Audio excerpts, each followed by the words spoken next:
Bismillahirrahmanirrahim. Assalamualaikum warahmatullahi wabarakatuh. Perkenalkan, nama saya Nur Fauzi. Saya mahasiswa Fakultas Hukum Universitas Madako Toli-Toli semester 3. Nah, di video kali ini saya akan menjelaskan mengenai hukum tata negara dengan judul tema yaitu periodisasi perubahan UUD 1945 amandemen pertama bulan Oktober 1999 dan implikasinya terhadap sistem ketatanegaraan Indonesia. Dan dosen pengampu saya yaitu, mohon maaf saya sebutkan namanya, yaitu Ibu Wardah Said SH. Nah, kita tahu bahwa UUD 1945 ini sudah mengalami 4 kali amandemen yang ditetapkan pada sidang umum dan sidang tahunan MPR.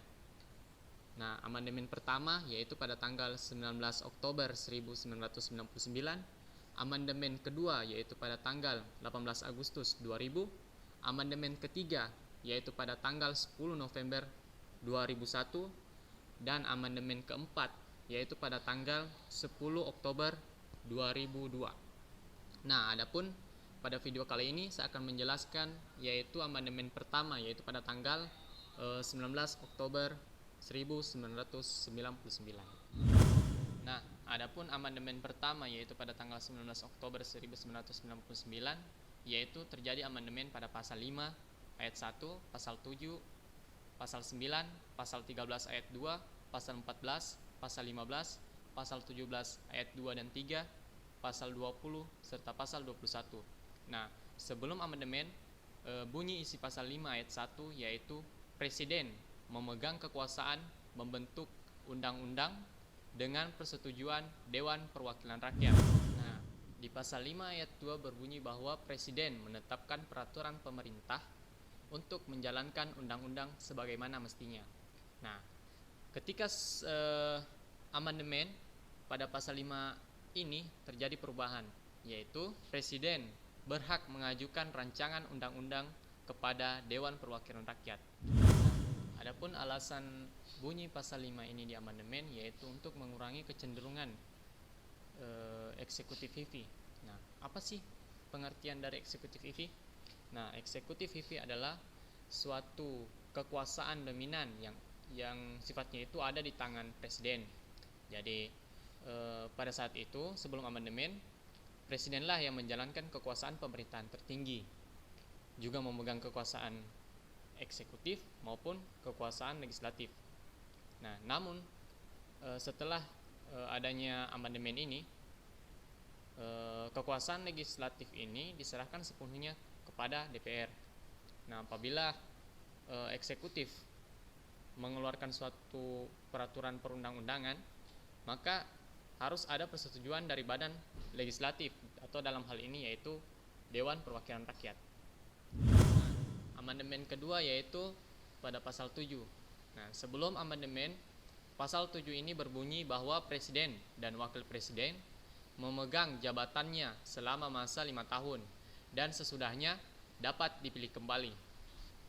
Nah, sesudah amandemen, bunyi pasal 7 ini yaitu Presiden dan Wakil Presiden memegang jabatan selama 5 tahun dan sesudahnya dapat dipilih kembali dalam jabatan yang sama, hanya untuk 1 kali masa jabatan. Nah, pada bunyi pasal 7 ini ada terjadi penambahan kata di dalamnya. Nah, kita tahu juga bahwa Soeharto ini memimpin negara Indonesia itu selama 32 tahun karena tidak adanya pembatasan periodisasi. Nah, masa jabatan presiden ini pula diatur di dalam pasal 7 ini. Nah, pasal yang ketiga yaitu pasal 9. Sebelum amandemen, bunyi isi pasal 9 yaitu sebelum memangku jabatannya, Presiden dan Wakil Presiden bersumpah menurut agama atau berjanji dengan sungguh-sungguh di hadapan Majelis Permusyawaratan Rakyat atau Dewan Perwakilan Rakyat. Namun, setelah amandemen, bunyi isi pasal ini ditambah menjadi 2 ayat. Yang pertama yaitu sebelum memangku jabatannya, Presiden dan Wakil Presiden bersumpah menurut agama atau berjanji dengan sungguh-sungguh di hadapan Majelis Permusyawaratan Rakyat dan Dewan Perwakilan Rakyat.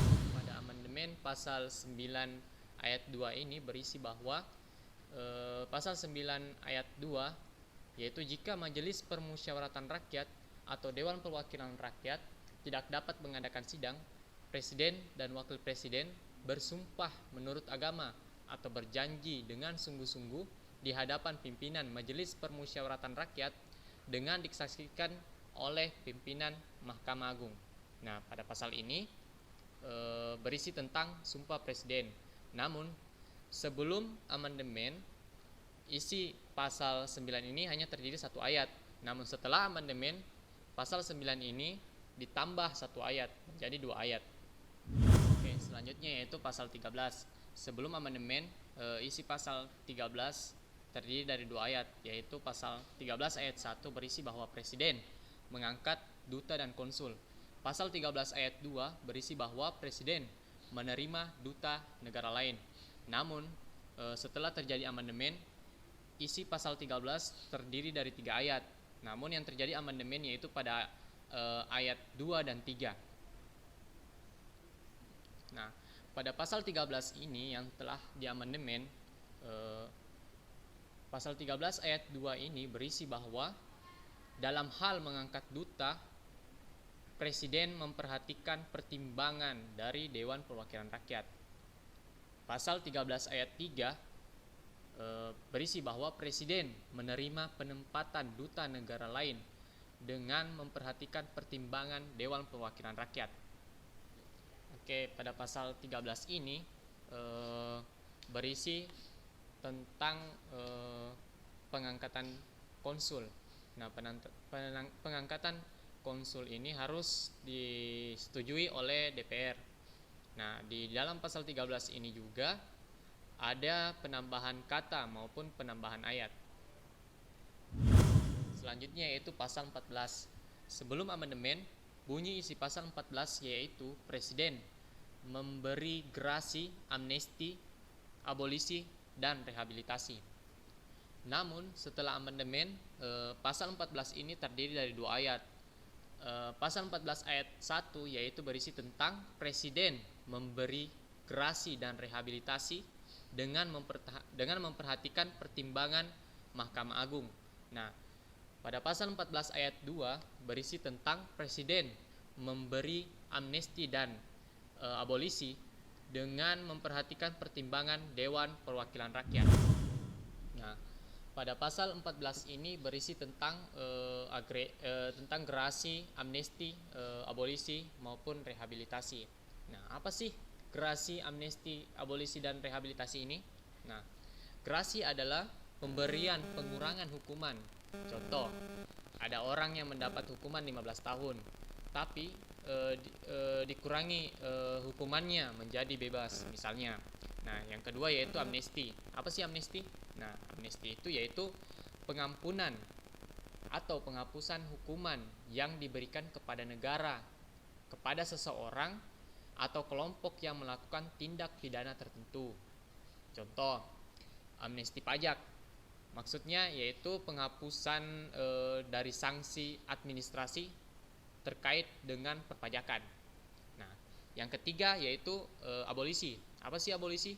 Nah, abolisi adalah peniadaan peristiwa pidana. Contoh, di daerah Aceh misalnya, ada anggota GAM atau Gerakan Aceh Merdeka yang menyerah setelah 15 September 2005 dan mereka dibebaskan dari penugihan hukum atau peniadaan.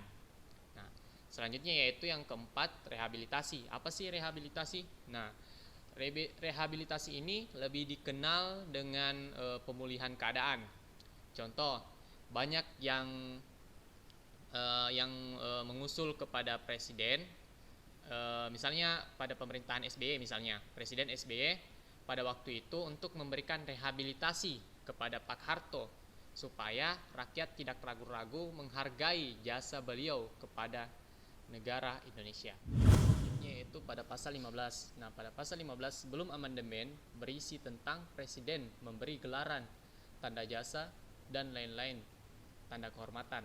Nah, setelah amandemen diubah menjadi presiden memberi gelar, tanda jasa, dan lain-lain tanda kehormatan yang diatur dengan undang-undang. Nah, sebelumnya pasal 15 ini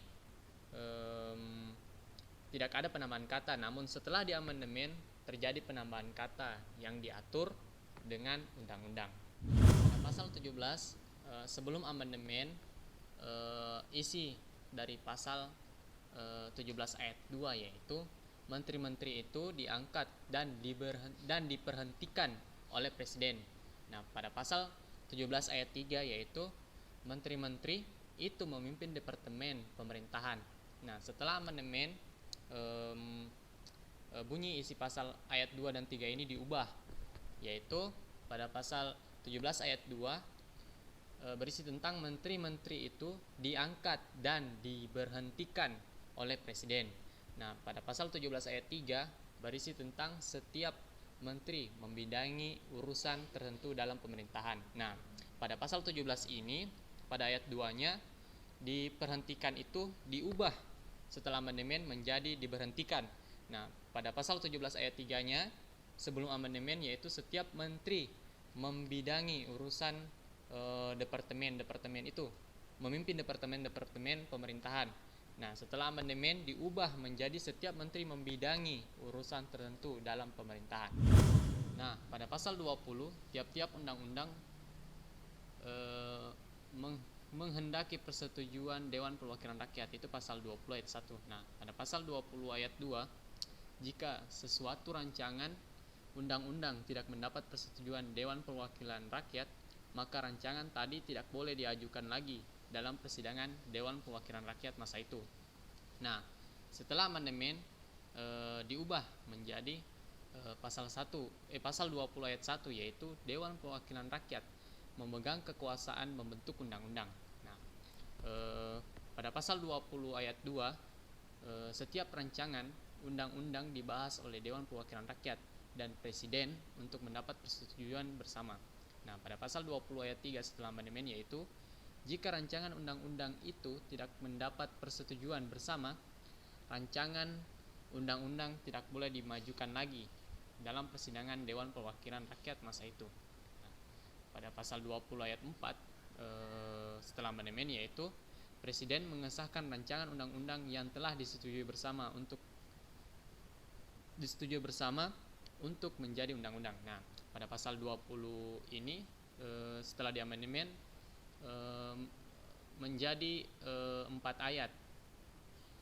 Berarti ada tambahan 2 ayat di dalamnya, yaitu pada pasal 20 ayat 3 dan 4. Nah, pasal 21 sebelum amandemen yaitu pasal 21 terdiri dari 2 ayat sebelum amandemen, yaitu pasal 1 ayat 1 yaitu berbunyi anggota Dewan Perwakilan Rakyat berhak memajukan rancangan undang-undang.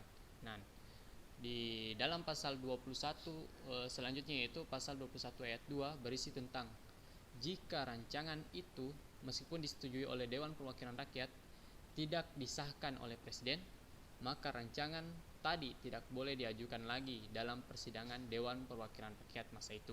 Nah, setelah amandemen diubah menjadi 1 ayat, yaitu pasal 21 berbunyi anggota Dewan Perwakilan Rakyat berhak mengajukan usul rancangan undang-undang. Nah, naskah perubahan ini merupakan bagian tak terpisahkan dari Undang-Undang Dasar Negara Republik Indonesia tahun 1945. Implikasi sistem ketatanegaraan Indonesia pasca amandemen pertama yaitu pada tanggal 19 Oktober 1999 yaitu terjadi perubahan struktur lembaga negara dan terjadi pula perubahan sistem ketatanegaraan secara total. Misalnya sebelum amandemen MPR atau Majelis Permusyawaratan Rakyat sebagai lembaga tertinggi negara diberikan kekuasaannya tak terbatas atau superpower karena kekuasaan itu ada di tangan rakyat dan dilaksanakan sepenuhnya oleh MPR. Dan MPR pula menjelma dari seluruh rakyat Indonesia.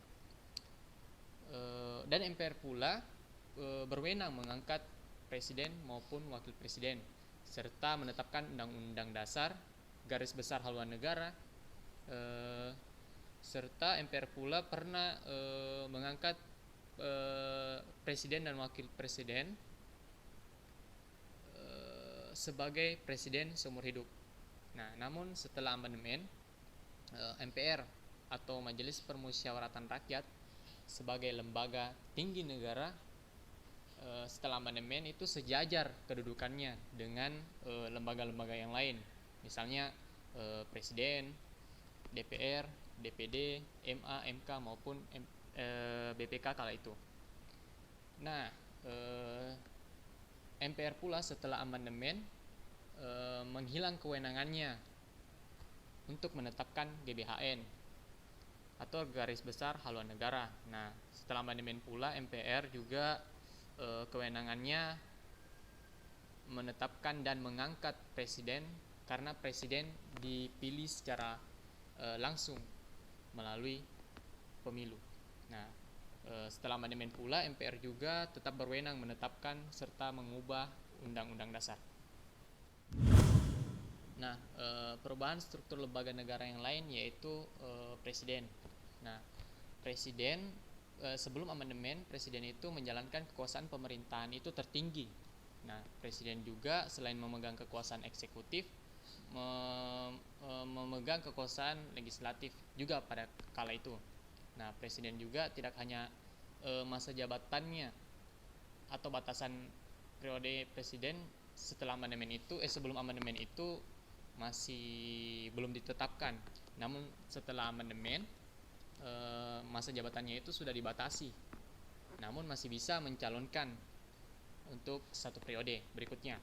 Nah,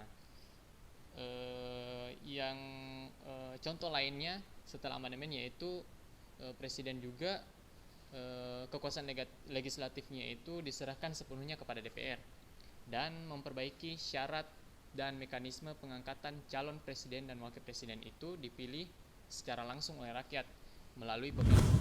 Sekian materi saya yang berjudul periodisasi perubahan UUD 1945 dan implikasinya terhadap sistem ketatanegaraan Indonesia.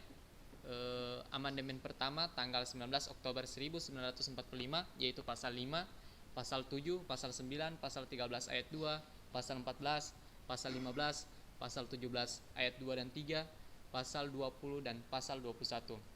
Saya ucapkan billahi taufiq wal hidayah. Wassalamualaikum warahmatullahi wabarakatuh.